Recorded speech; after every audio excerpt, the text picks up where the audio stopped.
La Fundación Agroecolandes presenta su programa Yachta Ecológica. Yachta Ecológica.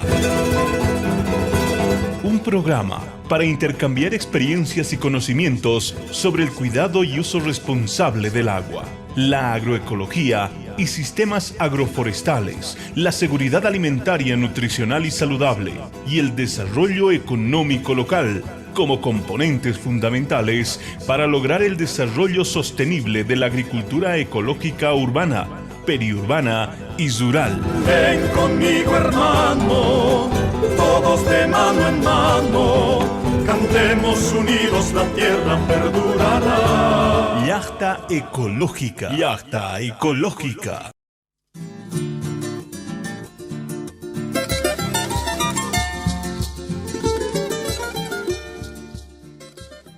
Hola, ¿qué tal? ¿Cómo están, amigos, amigas, oyentes del Yachta Ecológica?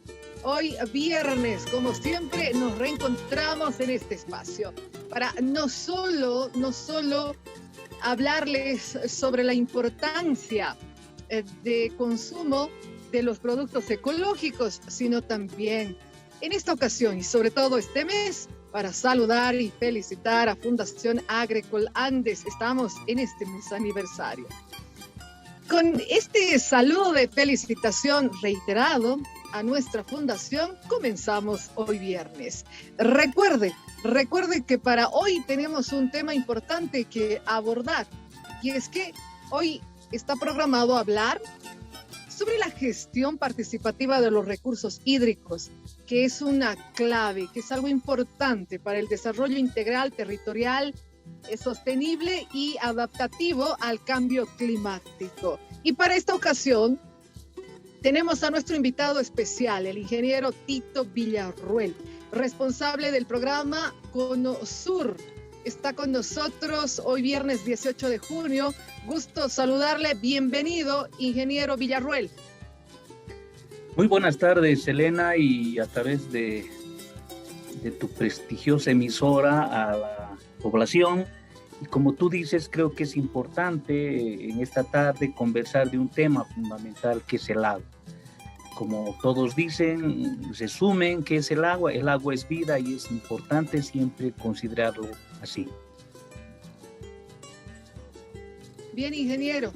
Se están llevando a cabo encuentros, webinarios, los miércoles a propósito del aniversario, del mes aniversario de Fundación Agroecolandes. Y precisamente hoy viernes vamos a hacer un poquito de recordatorio, reminiscencia, y vamos a subrayar algunas temáticas a propósito, ¿no?, del abordaje del pasado miércoles en torno a esta temática, sobre todo los recursos hídricos. Importante, ingeniero, hablar el mismo idioma. Usted y yo, ¿qué entendemos por la recarga hídrica, por ejemplo? ¿Y cómo está la situación del tema hídrico en nuestro departamento? Sí, el tema hídrico de hecho es crítico, ¿no? Siempre tenemos problemas de sequía, existen, la demanda es mayor a la disponibilidad de agua, lo que se traduce en diferentes conflictos, ¿no?, entre usuarios para el consumo de agua potable contra generalmente los de riego, ¿no?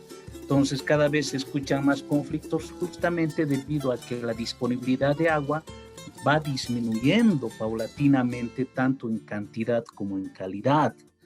Y en ese contexto a veces nosotros nos encerramos, me refiero nosotros a los usuarios, simplemente en nuestro derecho humano al consumo al agua. Sabes que en la Constitución dice que el acceso a agua es un derecho, pero no solamente debería ser un derecho, también es una obligación. Tú sabes que el agua ya no es un recurso infinito, el agua se ha demostrado que en algún momento va a ser ya como que ya está siendo un recurso crítico. Entonces hay que empezar a cuidarlo, hay que empezar a cultivarlo, hay que empezar a sembrarlo, a cosecharlo. No, tú sabes que por este fenómeno del cambio climático está lloviendo cada vez menos, cada vez de manera irregular. Entonces, si no tenemos la capacidad de almacenar, de captar esa lluvia que está cayendo todavía, para después disponerlo durante el resto del año que no llueve, entonces no vamos a tener estos problemas. ¿Y dónde es donde se capta y se almacena el agua de lluvia? Mayormente es en las partes altas, en las montañas, en los cerros, que nosotros llamamos áreas de recarga hídrica, y nuestros compañeros a veces los llaman nuestras fábricas naturales del agua. ¿Y cuáles son los obreros de estas fábricas? Los bosques, la vegetación. Entonces, si no tenemos nuestras áreas de recarga hídrica bien protegidas, con abundante vegetación, saludables, ¿no? Que no estén contaminados con basuras, con desechos tóxicos, entonces vamos a tener una excelente recarga.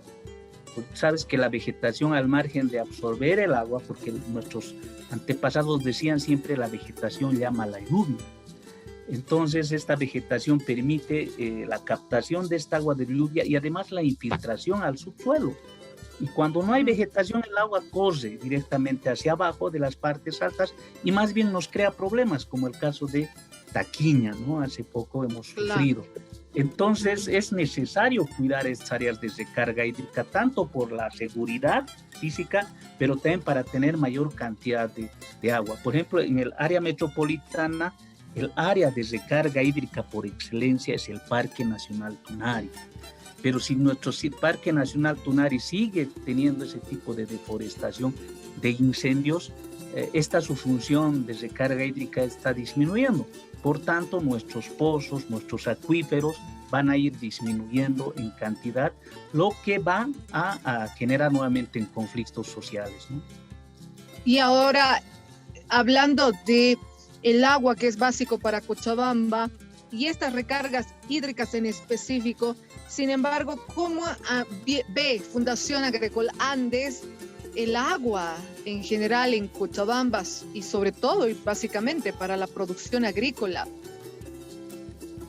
Sí, como te digo, sin ir lejos, son dos componentes bastante fuertes, amplios de discutir, pero solamente el consumo en el área metropolitana, creo que muchos de nuestros oyentes donde vivimos, existen conflictos, especialmente en el consumo.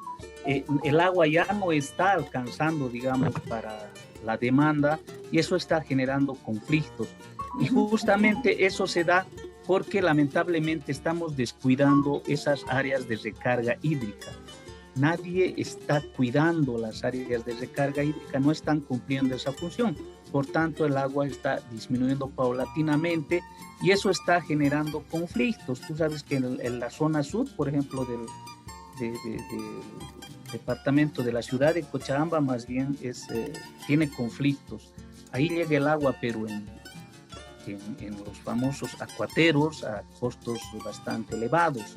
Entonces, más que estar peleando o estar discutiendo de cómo de tener un litro o 2 litros de agua, hay que ir a trabajar en estas áreas de recarga hídrica. Hay que reforestar, en otras palabras.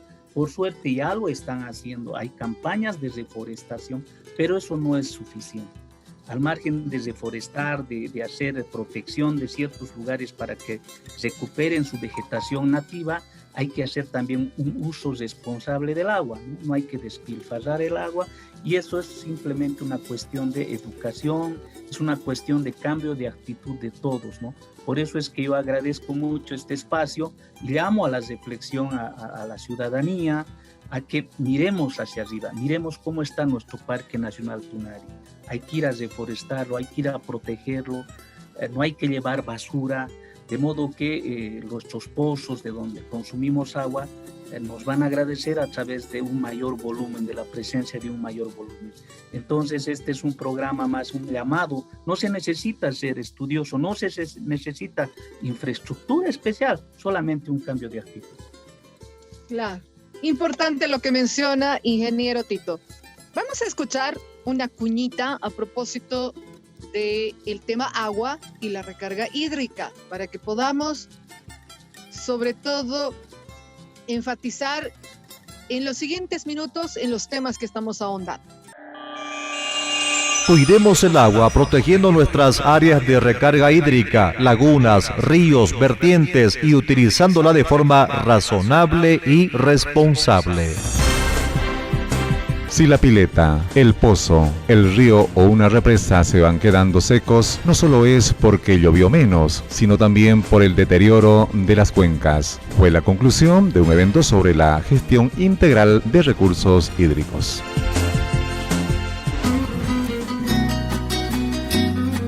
¿Y a qué se refieren, pues, cuando habla de deterioro de las cuencas? Lo que pasa es que nuestras áreas de recarga hídrica, que en su mayoría se encuentran en las cuencas, no están captando y acumulando apropiadamente el agua de la lluvia. Por tanto, no están generando más agua. Los lugares que captan, absorben y acumulan el agua de la lluvia se llaman zonas de recarga hídrica y se ubican en las partes altas o cabeceras de los cerros. Ah, y desde ahí el agua recorre y se concentra en diferentes fuentes, tales como lagunas, vertientes y curichi, para luego ser aprovechadas en riego, consumo humano y consumo animal, ¿no? Eso, en el caso de nuestra Pasorapa, que año tras año es atacada por la sequía, se requiere analizar la situación de nuestras cuencas y áreas de recarga hídrica y con esa información elaborar políticas públicas garantizadas. Pero no solo eso, también el reto de nuestro tiempo es cuidar el agua que tenemos, haciendo un uso razonable y responsable. Para esto tenemos que conocer y sensibilizarnos, tenemos que cambiar de actitud. Eso. El agua es un recurso que se puede acabar, por tanto, debemos hacer un buen uso. Solo así garantizaremos que nuestras futuras generaciones también tengan agua en suficiente cantidad y calidad. Es un mensaje de la Fundación Agroecolandés, Parroquia de Pasorapa, Gobierno Autónomo Municipal Pasorapa, con el apoyo de Miserior y Solidagro. Muy bien, ¿qué le ha parecido esta cuñita? Imagino que le ha graficado mejor en relación a lo que nosotros vamos a conversar con el ingeniero Tito. Ahora, ¿cuál es la importancia de esta recarga hídrica del agua para la agroecología específicamente, ingeniero Tito? Cualquier actividad agrícola sin agua suficiente y sin un suelo saludable no es posible, ¿no? Entonces, nuestro enfoque nosotros de la agroecología es siempre un enfoque de ecosistema, llamamos, porque también hay que ver lo que te decía, las fuentes de agua, ¿no? Las fuentes de agua como las vertientes, las lagunas, bofedales, etcétera, que se alimentan de estas áreas de recarga hídrica, ¿no? Para nosotros es importante porque sin un suministro permanente de agua, ninguna actividad agrícola, sea ecológica o no ecológica, puede dar. Por tanto, parte de la agroecología, del movimiento agroecológico, es decir, de la agricultura saludable, cuidando el medio ambiente, es también el cuidado de nuestros recursos hídricos, de nuestras lagunas, nuestras áreas de recarga hídrica, porque son parte de un solo sistema. Entonces, en los sistemas de riego, nosotros ya estamos promocionando que no se haga un tipo de riego despilfarrante como era antes. Antes se regaba por inundación, se regaba se desperdiciaba el agua. Ahora lo que nosotros proponemos es riego tecnificado, ¿no? Es riego por aspersión, es decir, tenemos que empezar si una parcela antes regabas con 100 litros, ahora tienes que regarla con 20 litros, de modo que los 80 litros que te sobren tú las utilices para otro tipo de actividad. Entonces, para nosotros es importante para hacer actividad agroecológica, para la producción, cuidar el agua, hacer un uso responsable del agua, y en ese sentido conversamos mucho con nuestros socios de las comunidades donde trabajamos en el Cono Sur, con los agricultores reflexionando, y en ese contexto estamos implementando sistemas de riego familiares, comunales muy baratos, muy accesibles, pero cuyo fin es hacer un uso eficiente del agua de riego. Con las familias urbanas, obviamente, también estamos conversando a través de la radio, como en este momento, para que ellos en el consumo, en en la higiene personal también hagan uso responsable del agua. Solo de esa manera vamos a garantizar agua para nosotros y para nuestras futuras generaciones. Sin duda, sin duda. En el trabajo de lo social y político con estos componentes, ¿hay algunos ejemplos concretos que nos da a conocer? Sí, para nosotros el cuidado del agua lo llamamos nosotros agua segura y saludable, otros le llaman gestión integral del agua, hay varios términos que a veces la academia va sacando. En realidad lo llamamos cuidado y uso responsable del agua. Tiene tres componentes esenciales. Un componente social, ¿no? Es decir, la responsabilidad social de la gente, del consumidor, sea de riego, sea de consumo. O sea, la sociedad tiene que empezar a usar de una manera más responsable el agua y además hacer estas acciones de protección de sus áreas de recarga hídrica, lo que te decía. Entonces es el componente social. El componente biofísico es trabajar directamente en estas áreas de recarga y las fuentes de agua a través de acciones de reforestación, de recuperación de la vegetación nativa, de la protección, de hacer, digamos, una especie de reglas, normas, de no utilizar productos químicos, por ejemplo, en áreas aledañas, en la agricultura, porque eso contamina el agua, ¿no?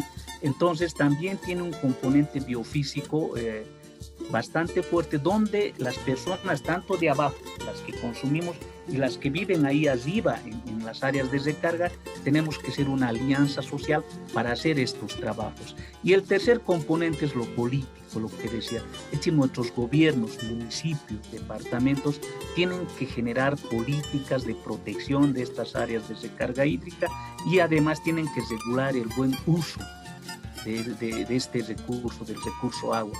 Entonces, si son políticas públicas, sabes que van a estar con recursos y van a ser políticas de largo alcance, ¿no? Entonces, sin agua yo no creo que haya desarrollo, peor si es desarrollo sostenible. Entonces, tenemos que juntarnos, digamos, la sociedad civil, los usuarios del agua, nuestras autoridades generando políticas y obviamente entre ambos cuidar estas áreas de recarga hídrica para tener en el futuro y actualmente también para tener agua segura, llamamos agua sustentable, de modo que también les dejemos algo a las familias que están por venir, a las generaciones futuras. Esos tres componentes es con nosotros trabajo, más que en la infraestructura. Fíjate que en Pasorapa, que es un municipio totalmente crítico, que cada año se declara en emergencia, tiene cualquier cantidad de infraestructura, atajados, lagunillas y todo, pero sigue teniendo igual problemas de agua. Entonces el problema no es infraestructura, el problema es de manejo de estas áreas de recarga hídrica. Entonces de captar, de cosechar, de sembrar agua en el momento cuando está el periodo de lluvias, para después en el periodo seco tener agua suficiente almacenada para nuestro uso, ¿no? Entonces ese es lo que nosotros, el mensaje que llevamos a los socios locales. Y un caso concreto es que hace poco hemos logrado, bueno, nosotros no, sino hemos viabilizado, hemos facilitado que el gobierno municipal de Pasorapa ahora cuenta con una estrategia municipal de gestión de sus recursos hídricos que se ha vuelto ley pública, es una política pública de desarrollo municipal para sus próximos 10 años. Entonces, en ese sentido, vamos a entrar a la ejecución de este plan, de esta estrategia, para que en los próximos 10 años Pasorapa ya supere su crisis del agua y las familias tengan agua para sus necesidades. De manera concreta quisiera que ponga un ejemplo, porque sabemos que hay deficiencias en ciertas políticas públicas, por ejemplo, en aspectos políticos también, y en lo social. Para nadie es desconocido que hay falencias en el tema de uso de agua, etcétera, etcétera. ¿Cómo ha estado moviéndose Agroecolandes? ¿Qué ha estado fomentando específicamente en Cochabamba para la producción ecológica? Sí, nosotros como filosofía de acción, digamos, tenemos el componente agroecológico, la producción agroecológica cuidando el medio ambiente, fundamentalmente orientado a generar alimentos saludables, ¿no? Alimentos sin residuos químicos, cuidando el medio ambiente, de modo que se contribuya a una seguridad alimentaria y saludable y nutricional, tanto de las familias de productores como de los consumidores.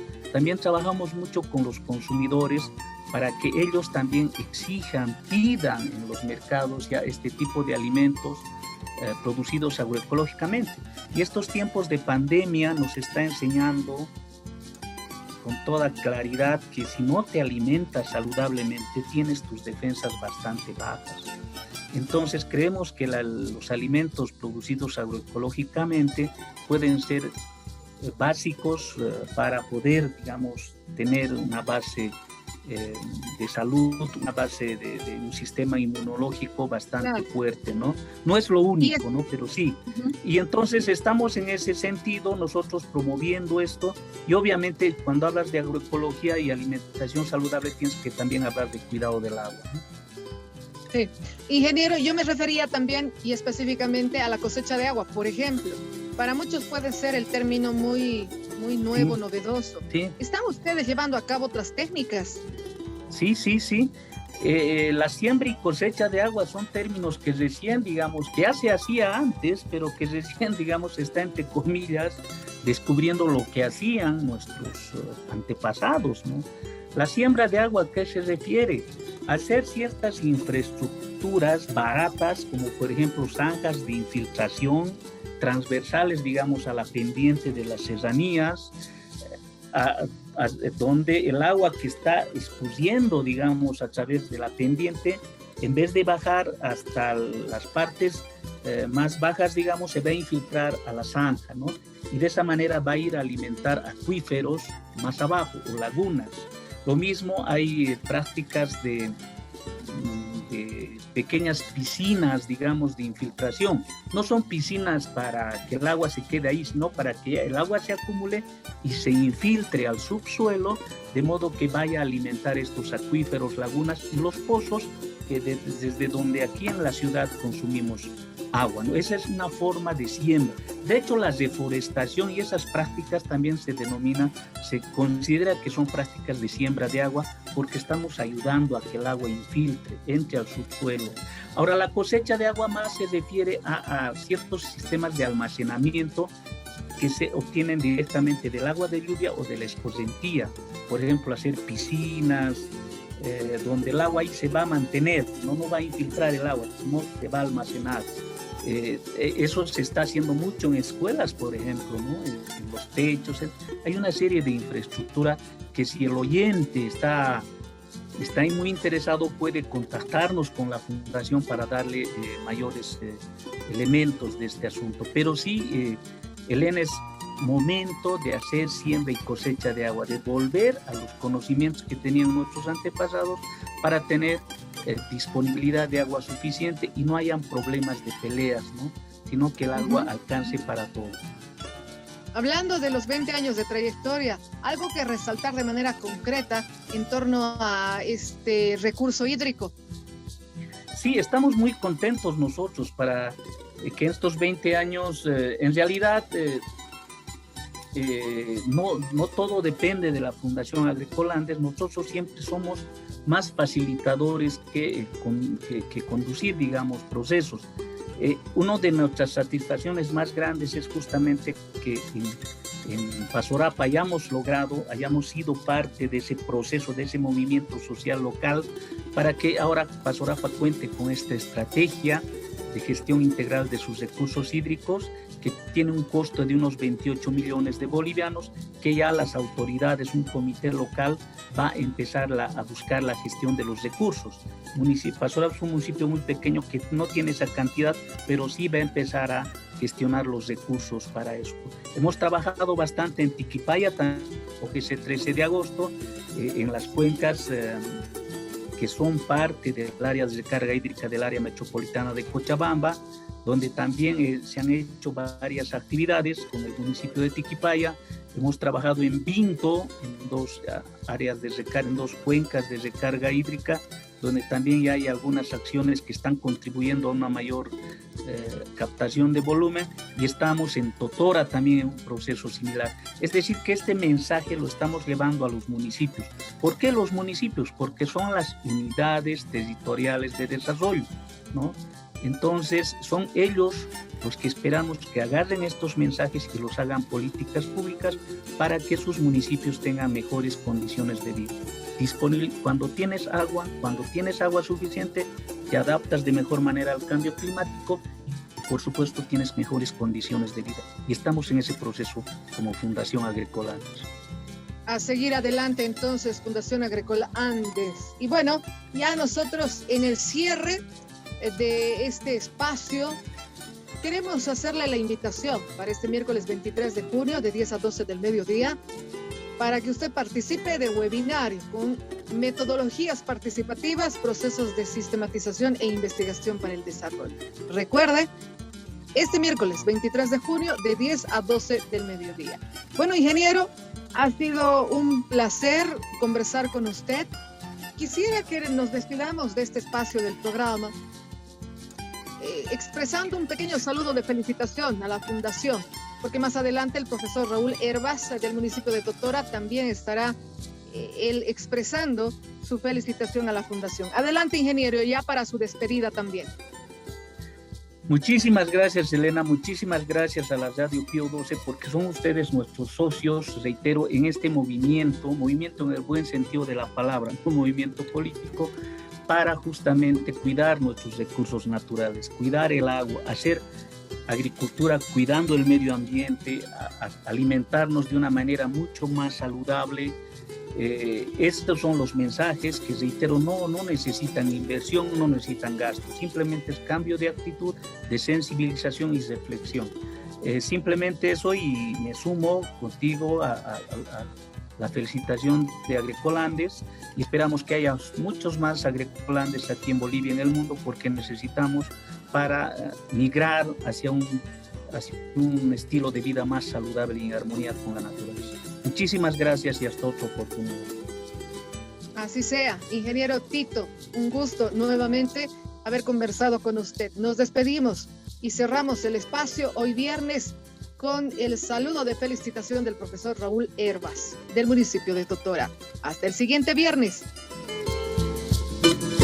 Buenos días, soy el licenciado Raúl Hervas Camacho, trabajo en el distrito de Totora, en la comunidad de Azuljocha, en la unidad educativa 21 de septiembre.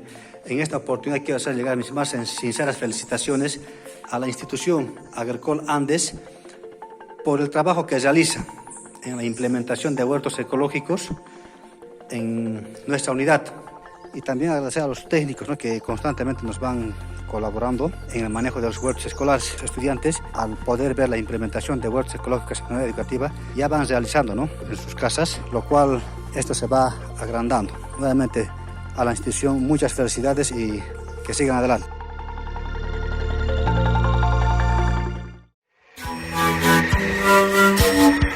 La Fundación Agrícola Andes presentó su programa Yachta Ecológica. Yachta Ecológica.